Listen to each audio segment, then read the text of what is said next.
What's up, everybody, and welcome back to the Commerce Park layout for yet another HO Scale model train review. Today I have with me a Scale Trains Definitive HO Scale CSX ES44AH, number 870. I believe this engine was built in either 2007 or 2008, and it comes in its as-delivered YN3 scheme, and to this day this engine should still wear this scheme. In retail, the locomotive costs $279.99. So the prices are unfortunately going upwards with each progressive run, but the technology, the detail, everything is getting better as we go. Now, without further ado, let's go ahead, take a look inside this big red box and see what we got going here. Of course, as usual, the operator's manual, which gives you a little bit of an introduction to the model and some of the functions and the controls. It's like a nice 2-page brochure, or a little more than that. It's like another couple pages. Well, it's like a big brochure. It tells you pretty much everything you need to know about this engine. This is a DCCN sound variant, which hence explains that $279.99 price point. And I guess it's time for the big reveal. Let's have a look. Get it back into 1x. Voila! It's a very beautiful, crisp model. I'm gonna start unpacking it, and evidently the way that the engine is put together is pretty much the same as you would have for any of the Scale Trains Gevos, with the plastic piece holding the trucks underneath, styrofoam assembly, and then you just pull on a little clip here, pull it up, and boom, engine will pop right out. The engine does come with a couple of what appears to be rotating bearing caps as spares in case something happens and they fall off. And let's take out all the protective stuff, put it at risk of falling and breaking, hopefully not, God forbid. Okay, it came out pretty easy from there, that's pretty good. And yeah, let's put it on the layout. My first impression is, wow, this thing is gorgeous. I mean, it's incredibly detailed. We're gonna go over a couple things, some good, some bad, that I noticed just by looking at this. Of course, this being an evolved product for Scale Trains, they have made a lot of improvements on their Gevo models. I'm speaking Tier 3 and Tier 4. I mean, what's the difference, right? Other than a couple of the cosmetic differences that relate to the function and form of the Evolution Series locomotive as we went from Tier 3 to Tier 4. So there are a couple older features. Obviously, the radiator is the older kind, and the rest. And yeah, of course, it's in the non-boxcar logo, so it's road number accurate. So we'll start fireman's side by pointing out some of the details. Now, the first and hottest issue is the lettering on the nose. As you can see, it is quite off to the right. There's a little bit of bleed on the S of the CSX going into the door, and the X, which is designed to have the cutout at the door, is of course shifted to the right. So unfortunately, that was a bad there. Now, there are a variety of solutions to take care of this. One of the solutions is to use micro scale decals, get a YN3 and apply it.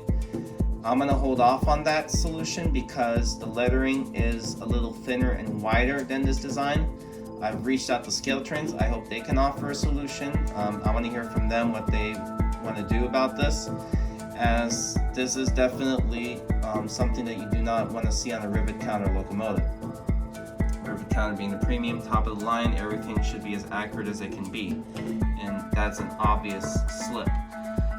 But of course it happens, things happen in production, same thing happens with the other manufacturers, so it's just unfortunate that it had to happen to CSX, but I feel like we've had a pretty good streak of getting product that's been pretty good, so once in a while it's bound to happen, and hope to resolve it. And honestly, if Scale Trains can say furnish a decal that can replace this, I have the necessary fluids, as I do a lot of work on other train cars, relettering, renumbering, and what have you.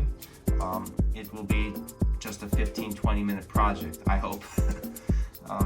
Whereas scraping will take a little while. Anyhow, now to the good details that I noticed on the conductor's side. The see-through detail here and the fact that we have the unpainted bracing, very nice. The radiator grills themselves are also see-through, which is a huge step up from the competitor model, which in the past would have been Intermountain. And one thing I'm really pleased about is that the handrails are very, very fine right now. And for comparison, we have the Tier 4 Gevo, the shade of gold.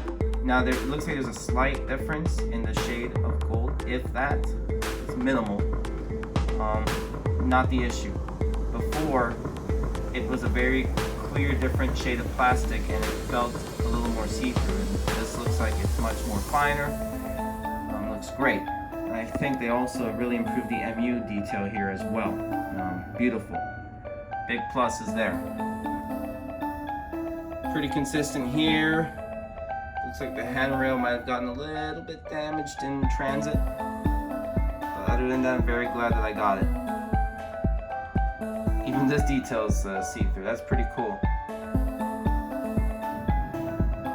This unit is equipped with a Lokesound V5 decoder, and it is sound equipped, so there's a speaker somewhere in the engine. I presume it is under the radiator. It could also be in there, not sure. We'll find out when we turn the engine on later. And also, unlike past CSX models, because they were producing the Tier 4, which was a Hiad truck, along with the Pride and Service units that also came out earlier this year. The Scaletrain CSX Gevo features the radial trucks, which is really nice. So yeah, it's the first time having the Scaletrain look pretty cool. So you can see we'll kind of zoom in one more time. And I'll look at the detail, including the chain that used, busted knuckle. Wow, very nice. Unfortunately, I don't know what the deal is with the horn. Does sound like a Leslie. We'll work on that. We'll fix it. F0 lights up the engine. F6 lights up the ditch lights. F8 lights up the number boards and turns on the sound.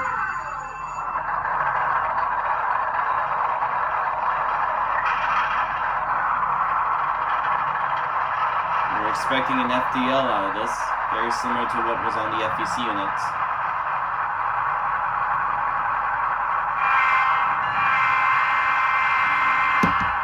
Let me see what the horn options are on the manual. So big plus, having the engine lights on, you have the lower step light on there. I don't think there are any other auxiliary lights that work. That'll be good for front and back. However, out of the box, you need to do at least 3 programs to get the engine to look remotely similar, or sound remotely similar to the prototype. CV163, set it equal to 1 to get the correct horn. This would be a first gen K5HL. Sounds a little loud, but it does sound good enough to match the 800s. Your second value, CV112, set it equal to 20. Notice the ditch lights are flashing a little bit more accurately in respect to the unit. And the third CV, set CV132 to 255. That will keep the ditch lights flashing as long as roughly a grade crossing sequence. So now it's time to run this thing for the first time. Here we go. F5 will give the rear light, perfect for DPU mode, and off she goes.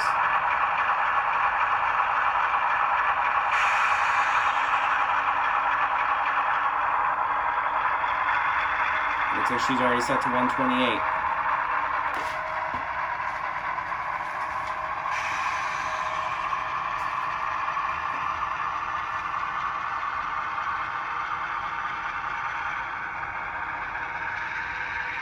Loving the audio here.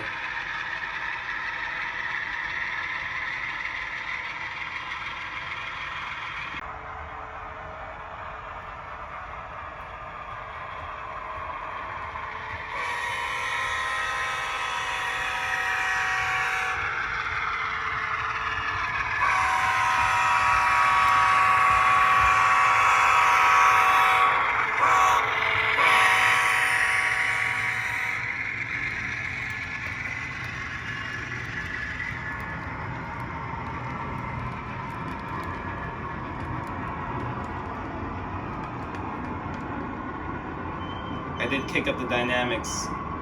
And that nice brake squeal too. So one last thing in this regard, time to compare it to a CSX Tier 4 from the first run. You can see the some obvious differences, such as the unpainted versus painted cross bracing, even though of course we have a pretty fair amount of see-through detail here. Like I say, the handrails up front on the rear on the Pilot look pretty good, but these are just these appear to be a little bit thicker, at least at the mast sections compared to this one. It's like a little finer. And we're gonna do kind of a speed comparison, even though the 3383 shown here has a lot of mileage compared to the 870. So we'll figure it out and see what happens.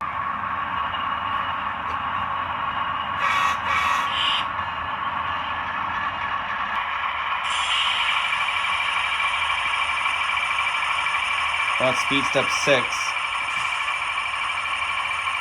does pull faster, the 3383.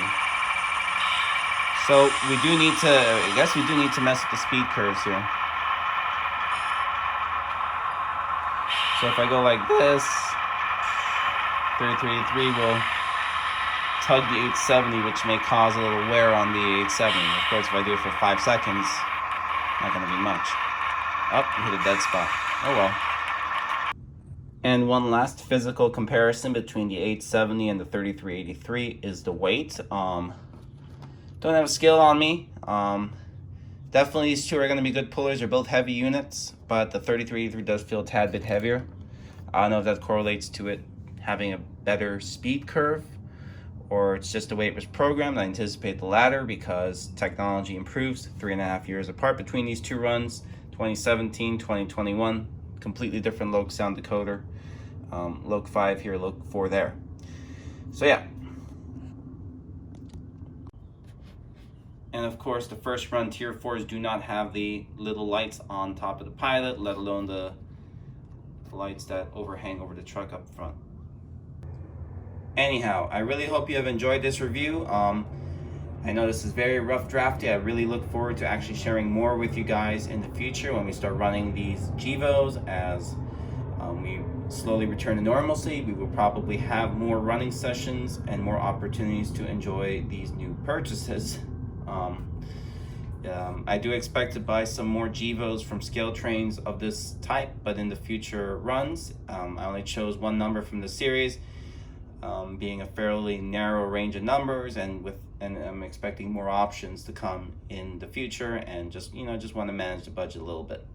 But despite the misprint, which happens, I've seen worse misprints, more drastic misprints happen in the past of all manufacturers.